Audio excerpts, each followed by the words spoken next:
On the morning of June 10th, 1912, the small town of Villisca, Iowa, awoke to a nightmare. 8 people, 2 adults and 6 children, were found butchered in their beds, their skulls crushed with an axe. But it wasn't just the brutality of the crime that sent shivers through the town. It was the eerie, inexplicable details left behind. The murderer had stayed inside the house for hours after the killings, covering every mirror, draping cloth over the victims' faces, and even cooking a meal they never ate. Who would commit such an atrocity? And why did the town's most promising suspect slip through the cracks of justice? Villisca in 1912 was the kind of town where people left their doors unlocked and children played freely in the streets. The railroads had brought prosperity, with businesses thriving and families settling into quiet, wholesome lives. But in an instant, that innocence was shattered. The crime scene, 508 East 2nd Street, was the home of Josiah and Sarah Moore, a well-respected couple with 4 young children. On the evening of June 9th, they had attended a church event with their kids and 2 young guests, Lena and Ina Stillinger. The night had been filled with laughter, lantern-lit streets, and the warmth of a close-knit community. But when the sun rose, an unnatural silence had taken its place. The horror was first uncovered by a concerned neighbor, Mary Peckham.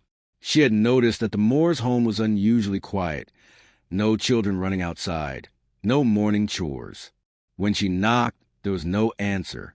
Concerned, she called Josiah's brother, who arrived with a spare key. What he found inside would forever change the town. The house was steeped in a thick, suffocating stillness. Curtains drawn, air stale, and the overwhelming stench of something foul. As he moved cautiously through the house, his worst fears came true. Josiah and Sarah were dead in their bed, their faces unrecognizable beneath the trauma of repeated axe blows. In the other rooms, the children and their guests lay lifeless, their bodies arranged as if in some grotesque display. The axe was found in the guest room, partially clean but still bearing traces of blood. But it wasn't just the carnage that sent chills down the spines of those who entered. It was the unsettling oddities that suggested the killer had taken their time. The mirrors in the house had been covered with blankets. A lamp sat at the foot of bed, its chimney removed, perhaps to keep the light dim. On the kitchen table sat a plate of untouched food and a bowl of bloody water, as if the killer had washed their hands before leaving. Even more chilling was the discovery of a slab of raw bacon left in the guest room, carefully placed beside the axe. But the most disturbing detail? Lena Stillinger, one of the visiting children, had signs of defensive wounds. Unlike the others, she may have woken up, seen the attacker, and fought back. Did she get a glimpse of the monster that took 8 lives? As the town reeled, investigators scrambled for answers. The brutality of the crime suggested deep personal rage, leading authorities to scrutinize Josiah Moore's past. The rivalry that could have turned deadly. Josiah had a bitter feud with a powerful man, Frank Jones, a local businessman and former state senator. Josiah had once worked for Jones, but left to start his own, more successful business, taking major client with him. Rumors swirled that Jones had hired someone to kill the entire Moore family. But despite whispers and suspicions, no evidence could tie him to the scene. Then, there was Reverend George Kelly, a peculiar traveling preacher with an unsettling fascination for young girls. He had been in Villisca the night of the murders and left on an early train the next morning. Later, he would confess twice, claiming he had been compelled by a divine vision. Yet, both confessions were later recanted, and his erratic behavior made it difficult to tell if he was truly guilty or simply delusional. Another theory was far more chilling. Some investigators believed the killer had been hiding inside the Moore house before the family returned home. A cigarette stub found in the attic suggested someone had been waiting in the darkness, listening as the family drifted to sleep before emerging to commit the gruesome act. Could it have been a transient, a deranged outsider passing through town, or someone closer, someone who knew the family's routine all too well? Despite multiple investigations, trials, and suspects, no one was ever convicted of the Villisca Axe Murders. The case remains unsolved, a grim mystery that continues to haunt Iowa more than a century later. But some say the spirits of the victims never left. Visitors to the old Moore house, now a historical site, report eerie whispers, shadowy figures, and the sound of children's laughter echoing through the empty rooms. Some claim to feel an overwhelming sadness, as if the house itself remembers. And then there's a legend that on certain nights, if you stand outside the house and listen carefully, you might hear the faint creak of footsteps in the attic. To this day, the question remains, who wielded the axe that night? And did they ever strike again? The silence in the Moore house was suffocating. Dust swirled in the dim light as the sheriff and his men crouched over the hidden crawl space beneath the floorboards. The wooden planks had been pried open, revealing a disturbing collection of objects: a pile of yellowed newspapers, a candle stub, a rusted straight razor. And there, pressed into it like a ghostly imprint, a single, dried footprint. It was too large to belong to any of the Moore children. The men exchanged uneasy glances. Had the killer been hiding beneath the house all along, watching, waiting, perhaps even listening as they moved through the rooms above? The sheriff exhaled, shaking his head. This wasn't in the original crime scene report, he muttered. How the hell did we miss this? One of the deputies swallowed hard. Unless, he hesitated, someone put it there after the murders. The implication was horrifying. Either the killer had been hiding in the house long before the murders occurred, or he had returned to the scene of the crime. As investigators struggled to piece together what they had just found, fresh witness statements only deepened confusion. A neighbor, Mrs. Gertrude Clark, insisted she had seen someone inside the house the morning after the murders. I was walking to church, she told police, and I swear on my mother's grave, I saw a shadow in the upstairs window, just standing there, watching. But the sheriff knew that was impossible. The Moores and the Stillinger girls had already been dead for hours by that point. No one was supposed to be inside. Another witness, a rail worker from out of town, swore he had seen a man board a westbound train at dawn, his clothes heavily stained with something dark. He was nervous, the man recalled, kept looking over his shoulder, didn't have a ticket, but paid cash when the conductor asked. The problem? No such passenger had been recorded on the train manifest. Had the killer escaped on that train? Or was this yet another dead-end lead? As if the case weren't already convoluted enough, a troubling pattern had begun to emerge. Evidence was disappearing. First, it was the bloodied axe itself. Initially collected by authorities, it vanished before forensic analysis could be completed. Then, the cigarette butts found in the attic, possible proof that someone had been lurking there, were lost before they could be examined for fingerprints. And most unsettling of all, an early report had mentioned a footprint in dried blood at the crime scene. But when the sheriff tried to find the original record, it was gone, erased. Someone, it seemed, didn't want this case to be solved. Just as the investigation was reaching its breaking point, a chilling letter arrived at the sheriff's office. It was unsigned, written in a scrawled, frantic hand. They don't sleep. I see them, the ones without faces. They wait in the corners, whispering, whispering. I only did what the darkness asked me to do. The ink was still fresh.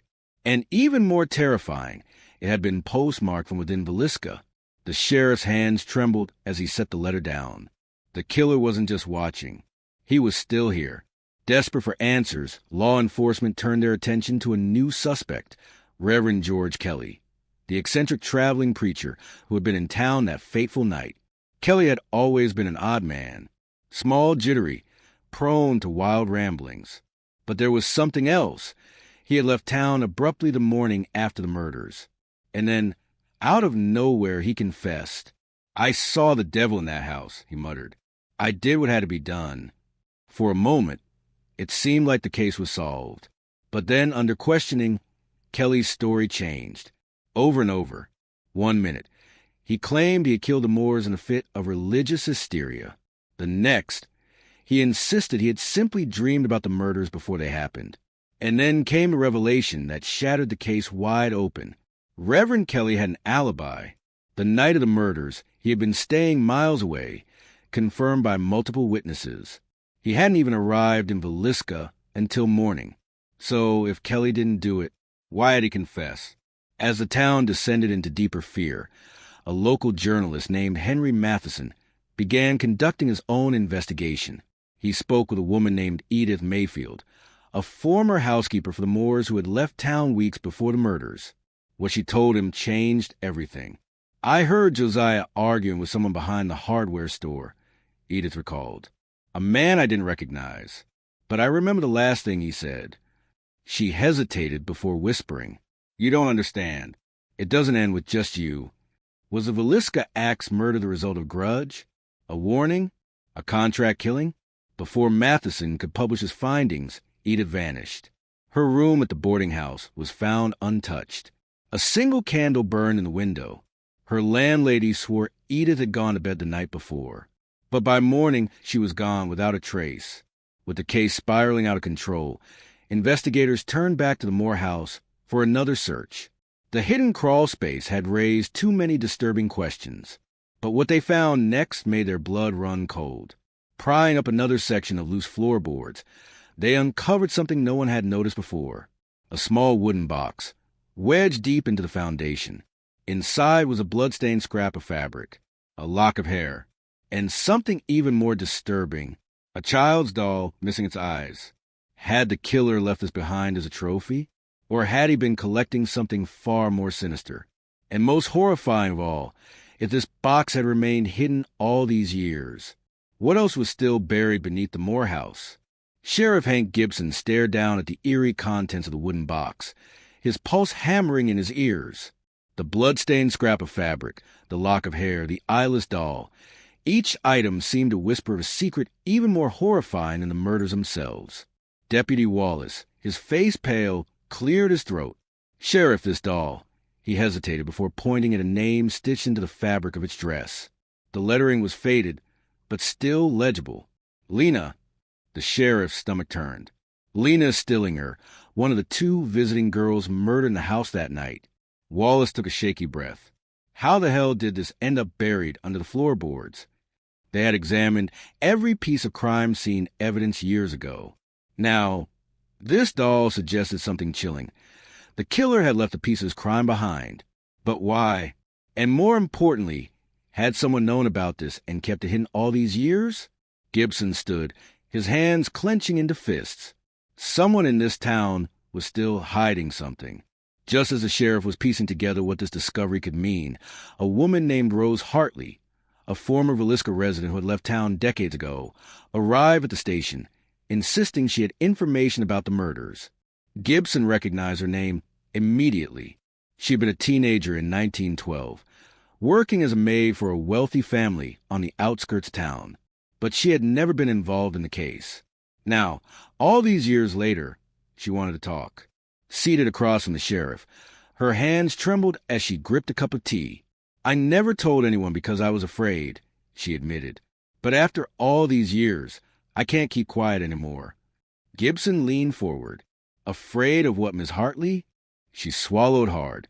"Of him," she whispered. "Of the man who told me I'd end up like the Moores if I said a word."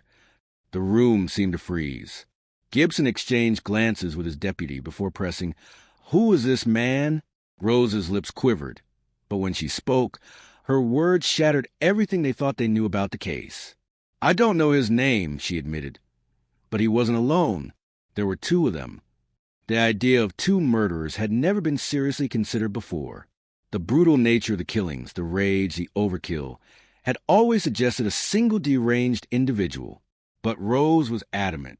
"I was walking home from my employer's house late that night," she continued, her voice barely above a whisper. "I cut through the alley behind the hardware store, and I saw two men standing there, whispering." She paused, her breath shaky. One of them said, "It's done." And the other, he just laughed. A low, awful kind of laugh. The sheriff felt the hairs on his arms stand up. If she was telling the truth, then Villisca had never been hunting one killer. They had been hunting two. Before Gibson could even begin to process this revelation, another blow to the case arrived. The wooden box, the doll, the blood-stained scrap of fabric. All of it disappeared overnight. The sheriff stormed into his office the next morning to find his desk ransacked, the evidence locker broken into. His heart sank as he turned to Wallace, whose face was just as grim.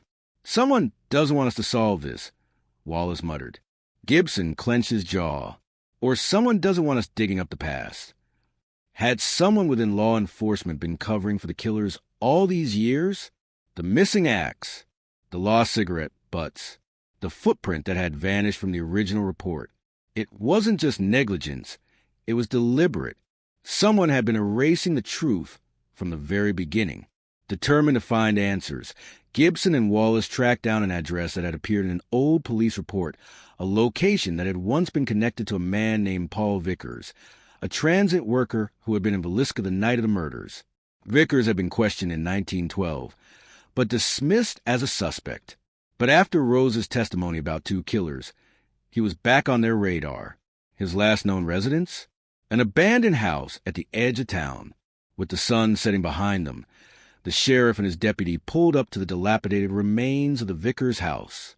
The windows were boarded up, the door barely hanging on its hinges. The place had been empty for years. Or so they thought. The moment they stepped inside, they saw it. A candle was burning on the table. Wallace stiffened. Someone's been here. Gibson swept his flashlight over the room. Dust covered every surface, except for the area around the table, where footprints had disturbed the grime.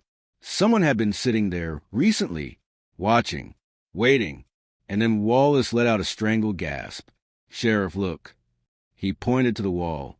Scrawled in faded, smeared ink were the names of every Villisca Axe Murder victim, and beneath them a final chilling phrase. They never left. A ghostly presence, or something worse. The words hung in the air like a curse. Gibson felt an icy shiver crawl down his spine. And then something creaked upstairs. The 2 men locked eyes, their hands tightening on their weapons. Slowly, they crept toward the staircase. Each step groaned beneath their weight as they ascended toward the darkness above. At the top, a long, narrow hallway stretched out before them. Dust motes floated in the dim light from their flashlights.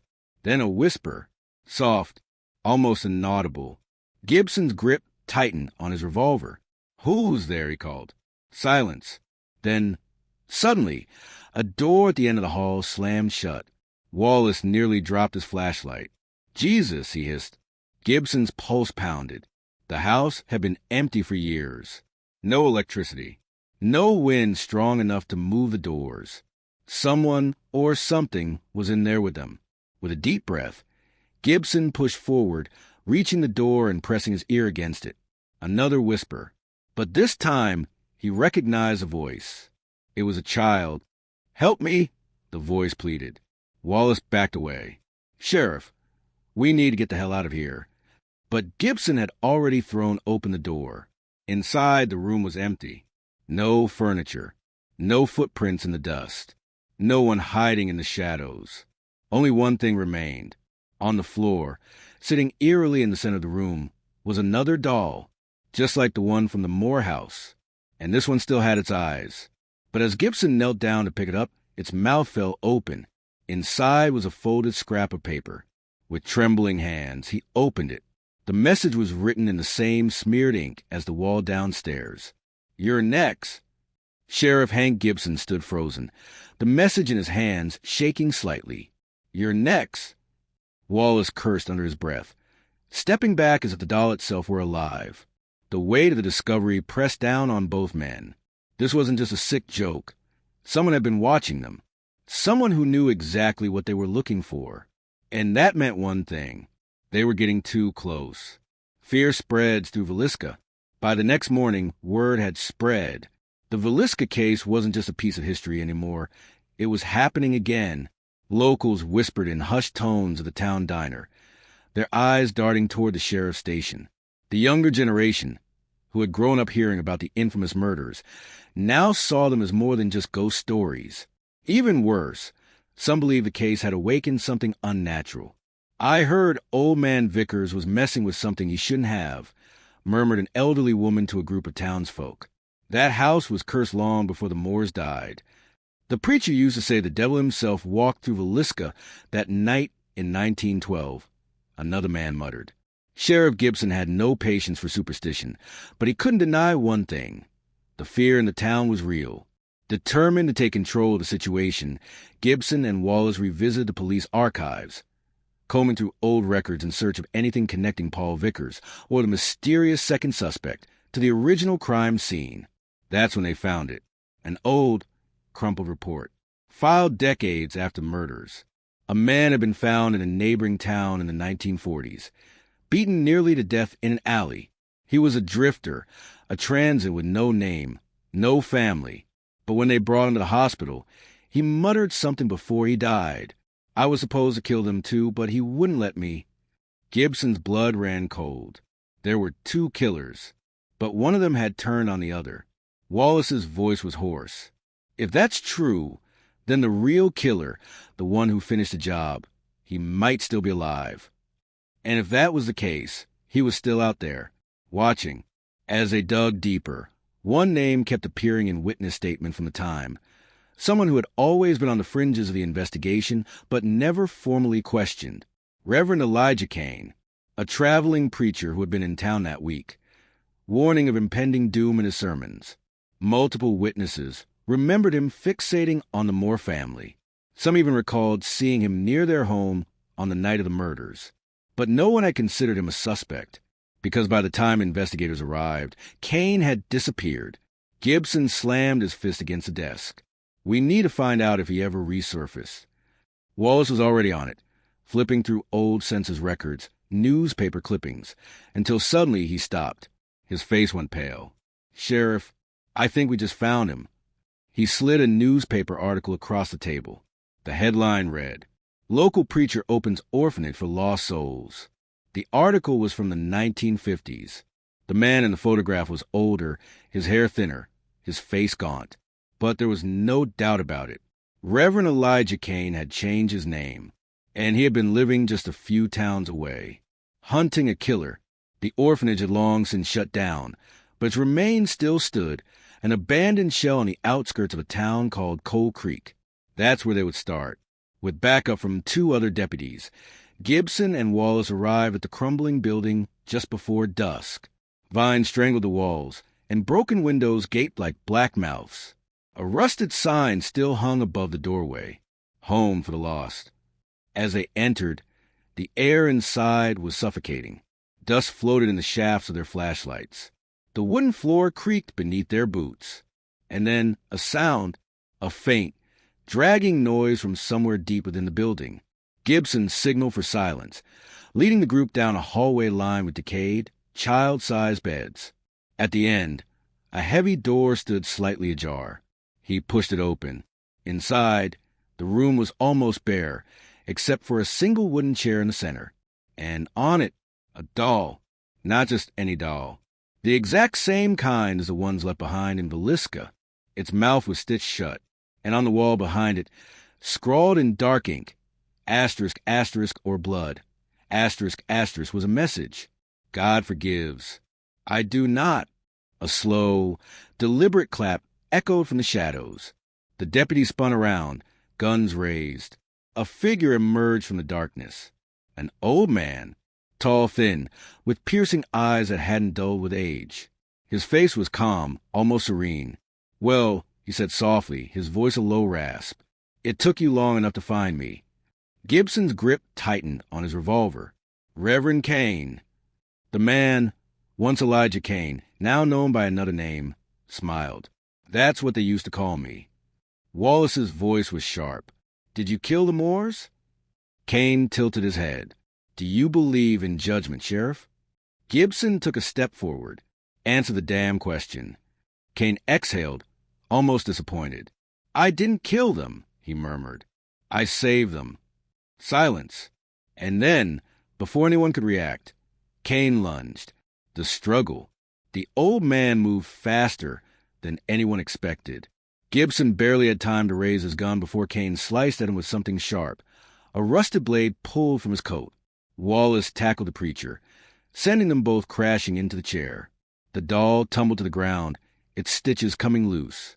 Kane snarled, fighting with a strength that defied his frail appearance. One of the deputies managed to get a clean shot. Bang! Kane crumpled, gasping. His hand twitched toward his coat. Gibson kicked the weapon away. It's over. The old man looked up at him, blood seeping from his chest. But instead of fear, He laughed, low, ragged, almost victorious. "You think this is over?" he whispered. His fingers weakly pointed toward the doll on the floor. Gibson looked down and felt his stomach drop, because inside the now open doll's mouth was a tiny slip of paper. The ink was smeared, but the words were clear. "It wasn't just me." Kane coughed, grinning through bloody teeth. "You'll never find him," he rasped. "He's already waiting for you." And then his body went still. The room was silent. Gibson and Wallace exchanged a look of grim understanding. If Kane was telling the truth, the real killer was still out there.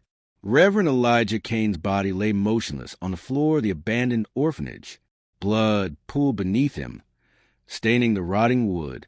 Sheriff Gibson and Deputy Wallace stood over him, the eerie words still lingering in the stale air.